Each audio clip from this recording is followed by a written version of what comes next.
За Швейцарын хөгжлийн агентлагийн санхүүжилтээр Монгол Улсын боловсролын их сургууль доктортой хөгжлийн боловсролын 2 төслийг бол хэрэгжүүлж амжилттай ажиллаж байна. За Монгол Улсын боловсролын их сургуулийн хувьд бол 10 гаруй жилийн өмнөөс л доктортой хөгжлийн боловсролын чиглэлээр бол хэд хэдэн төслүүдийг бол амжилттай хэрэгжүүлж ажилласан. Гэхдээ бол яг хөр одоо бидний хэрэгжүүлж байгаа доктортой хөгжлийн боловсрол 2 төслийн маань одоо гол онцлог нь юу вэ гэхээр за бид бол өмнө нь бол суурь судалгаануудыг хийсэн. За онлайн судалгаануудыг хийсэн. Тэгэхээр бол энэ төсөл маань бол давуу тал нь юу вэ гэхээр яг амьдрал практик дээр одоо хэрэгжүүлэх ийм одоо боломжийг одоо Монгол Улсын хэмжээнд олгож байгаагаараа их давуу талтай. Тэгэхээр бол яг үгээр бид нар өмнө нь бол доктортой хөгжлийн боловсролын талаар бол чамгүй судалгаануудыг хийсэн. За энэ судалгаан дээрээ тулгуурлаад өнөөдөр Монгол Улсын хэмжээнд доктортой хөгжлийн боловсролыг одоо хэрэгжүүлж бодит амьдралтай холбож байгаа гэдгээр ийм давуу талтай байж байгаа. За сургалтын талаар бол бид бол доктортой хөгжлийн боловсролын агуулгыг сургалтын хөтөлбөрт хичээлд одоо тусгаж за тэгээд цаашлаад бол яг үхээр багшлах дадлагын хүрээнд оюутнуудаа бол яг үхээр зааж байгаа хичээлүүд нь доктортой хөгжлийн боловсролын одоо агуулгыг хэрхэн тусгах вэ гэдэг энэ үйл ажиллагааг бол одоо зохион байгуулж ажиллаж байна.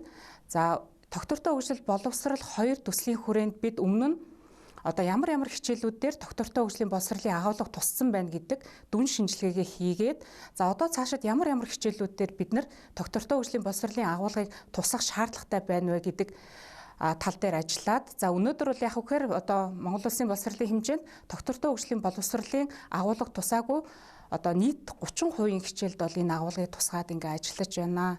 За тэгээд бол яг үхээр доктортой хөгжлийн боловсролын асуудал бол хамгийн гол одоо үеийг одоо хөгжүүлэх цаашид бол түгээн дэлгэрүүлэх гол хөшүүрэг нь бол мэдээж ерөнхий боловсролын сургууль байж байгаа. Тэгэхээр бид бол яг энэ доктортой хөгжлийн боловсролыг цаашид хэрхэн түгээн дэлгэрүүлэх вэ гэдэг асуудал нь дунд сургууль за багш сурагчдаар дамжуулаад тэдний эцэг их цаашлаад бүр орон нутгийн иргэдэд одоо энэ одоо агуулгыг хүргэснээрээ Монгол Улсын хэмжээнд доктортой хөгжлийн агуулгыг одоо амжилттай хэрэгжүүлэх ийм одоо гол түлхүүр нь болж байгаа. Монгол Улсын боловсролын их сургуулийн хүрээнд бол боловсролын хүрээлэн маань одоо энэ доктортой хөгжлийн боловсролын түшиц байгууллагаар ажиллаж байгаа. Тэгэхээр бол яг үхээр бид боловсролын хүрээлэн гэх эрдэмтдтэй хамтраад за Монгол Улсын боловсролын их сургуулийн бас эрдэмтдтэйгээ хамтраад за доктортой хөгжлийн боловсрол багшлах хэмээх одоо ийм суурь судалгааг бол хийж дуусаад хүлээлгэж өгсөн. За энэ суурь судалгааны хүрээнд одоо бид юу хийсэн бэ гэхээр за бид Монгол Улсын засгийн газрын хүрээнд болон боловсрол шинжилгээ ухааны яамнаас одоо гаргаж баталсан за дүрм журам тогтоол хууль эрх зүйн за цаашлаад бол Монгол Улсын алсын хараа 2050 дээр хүртэл тулгуурлаад бол энэ дүн шинжилгээнүүдийг хийсэн. Тэгэхээр бол яг үгээр бид нар энэ одоо баримт бичгүүд хэрхэн уялдаатай байна, нэгэндээ тусах ёстой зүйл нь туссан байна уу үгүй юу те энийг цаашдаа бол яг үгээр тухайн одоо дүрм журам тогтоолуудыг шинжилэхэд бид одоо яг юун дээр нь одоо шинжлэх шаардлагатай байна вэ гэсэн ийм одоо мониторингуудыг хийгээд за зохих газрууд ингээ хүлээлгээд өгсөн. За тэгээд хоёрдугаар асуудал нь болохоор бид нар Монгол Улсын боловсролын их сургуулийн багш нарын хүрээнд за доктортой хөгжлийн боловсролын асуудлыг баримт одоо их сургуулийн баримт бичгүүдэд хэрхэн туссан байна, багш нар үйл ажиллагаанд хэрхэн хэрэгжүүлж байна, за энэ талаар ямар мэдээлэлтэй байна вэ гэдэг энэ талаар бол бас ингээд судалгаа хийсэн. За энэ судалгааг яагаад хийсэн бэ? Ямар одоо гол үр дүн юу вэ гэхээр за энэ судалгаа бол цаашлаад бол зөвхөн Монгол Улсын боловсролын их сургуулийн дөрвөн баримт бичгүүдийг одоо цаашлаад шинжилэн сайжруулахад хэрэгтэй төдийгүй за Монгол Улсын боловсролын их сургууль гэдэг бол Монгол улсад багш илтгэж байгаа гол одоо уурхай болсон ийм их сургууль. За энэ утгаараа бол яг үхээр бид бол цаашлаад одоо боловсрол шинжилгээ ухааны яамны баримт бичгүүд болон за Монгол Улсын засгийн газраас баталж байгаа багшлагуудтай холбоотой, доктортой хөгжилтэй холбоотой энэ баримт бичгүүдэд үндсэн саналуудаа яг судлаачдын хүрээнд судалгаа хийгээд за ингээд баримтчгийн судалгаа хийгээд ингээ хүргэсэн байж байгаа. За манай төслийн баг бол бид одоо яг яаж ажиллаж байгаа гэхээр Монгол Улсын боловсролын их сургуулийн хэмжээнд бол доктортой хөгжлийн төр хороо хичээл байгуулсан. За ингээд доктортой хөгжлийн төр хороог бол Монгол Улсын ардын багш академич Жаданбай бол одоо удирдах ажиллаж байгаа. Тэгээ бид бол жил болгон ажлын төлгөөгөө боловсруулад за ингээд тайлангийн хурлаа одоо сая оны өмнө хийсэн байж байгаа. Тэгэхээр бол яг үгээр энэ дээр бол хамгийн түрүүнд бид нар бол эхлээд хүмүүсийн хандлагыг өөрчлөх юм а гэд. За түрүүн би хэлсэн манад бол 10 гаруй бол төслүүд хэрэгжсэн. Гэхдээ бол яг хөхөр энэ төслүүдийн хүрээнд бас ямар хандлагууд одоо өөрчлөгдсөн бэ гэдг нь бол яг хөхөр суур судалгаа голдуу ингээ хийгдээ явцсан. Тэгэхээр бол бидний манай доктортой байдлын төр хорооны хамгийн гол зорилго нь юу гэсэн бэ гэхээр ерөөсөө л ажилтан ажлагчид оюутан сурагчдынхаа хандлагыг нь өөрчлөе гэдэг. За ингээ хандлага нь өөрчлөгдсөн хүн бол тэртээ тэргүй цаашдаа бол доктортой хөгжлийн боловсролыг дэмжигч, хөгжүүлэгч болоод явах юмаа гэд. Тэгээ бид нар бол шатлалтаагаар захиргааны ажилтнуудад багш нарт тэгээд бакалаврын оюутнууд, магистрийн оюутнууд, за докторийн оюутнууд гэсэн ийм шатлалтаагаар бол сургалтуудаа зохион байгуулсан. За ковид цар тахалтай холбоотойгоор бол бид нар аль болохоор одоо 50% одоо сургалтаа бол танхимаар зохион байгуулж чадсан юм байж байгаа. За тэгээд бол яг үгээр бид нар одоо мэдээж хог английн ялгах сав худалдаж авч байна. За тэгэхэд бол яг үгээр нэг үйлчлэгч нарт бас энэ мэдлэг мэдээллийг хүргэх нь их чухал байдаг. Тэгэхээр бол бид нар бол яг үгээр нэг үйлчлэгээний ажилтнуудаа тусгайлсан одоо ийм 3 удаагийн сургалтыг зохион байгуулсан нь бол нэлээд үр дүнтэй үйл ажиллагаа болсон байж байгаа.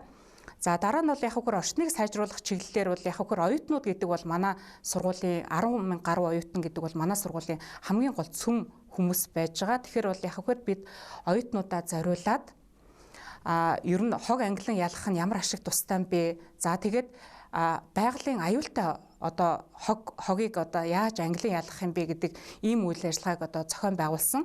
За одоо энэ одоо бидний оюутнуудаас зарласан уралдаан маань бол яг одоогийн байдлаар бол явагдаж байгаа. За бид нар бол яг хөхөр 4 R1 гээд уралдаан зарлцсан. Тэгээ оюутнууд маань маш идэвхтэй оролцож байгаа. Тэгээд энэ дээр болохоор бид нар ямар хогуудыг англин ялах вэ гэдэг дээр бол тусгай ингээ удирдамж гаргаад уралдаанаа зарлаад тэгээ шагналт байруудаа тодорхойлоод за оюутнуудаа бол өмнө нь болохоор бид нар сургалт семинар зохион байгуулад за яаж ангилах хэвээр, яаж ажиллах хэвээр гэдэг зааварчилгаануудыг бол маш сайн өгсөн. За хог англин ялахтаа бол бас ямар аюулгүй зааварчилгаануудыг мөрдөх ёстой юм бэ гэдэг энэ зааварчилгаануудыг бас өгсөн байж байгаа. За одоо бид бол яг үгээр им хаягдл юм. За хаягдл имийг бол яг үгээр Монгол улсын хэмжээнд хаана одоо авч байна гэдэг 10 гаруй цэгүүдийг бид нар бол холбогдсон. Тэгэхээр бол яг үгээр манай оюутнууд бол хаягдл им ялах одоо хүлээж авах юм хайрцагуудад тусгай ингээд клубүүд болоод баг болоод нэгдээд одоо энэ одоо цуглуулаа явж байна. За тий. Зай бол яг үхээр аюултай хог хаягдалд ордог.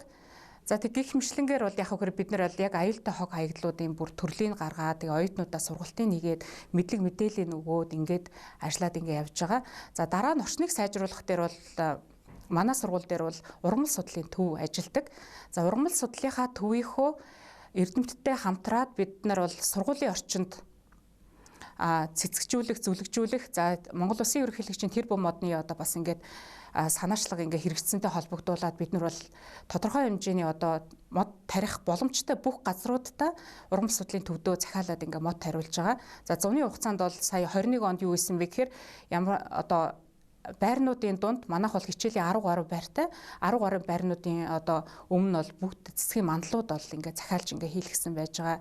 За энэ болгоно бол яг үгээр бид нар сургуулийнхаа дотоод төслөөр энэ болгоныг хэрэгжүүлэх боломжтой. Тэгэхээр бол яг үгээр төсөл ажиллаж байгаа багууд одоо багийн гишүүд, доктортой байдлын төр хорооны гишүүд бол яг үгээр энэ үйл ажиллагааг сургуулийн удирдлагуудаа уламжлаад за тэгээд энэ уламжлалсан үндсэн дээр бол бид нар одоо энэ ногооруулах энэ үйл ажиллагааг зохион байгуулсан. За тэгээ хамгийн гол дараагийн алхам нь бол яг үгээр бид нар зөвхөн одоо ингээд цэцгийн мандал хийгээд мод тарих нь одоо гол асуудал биш юм аа.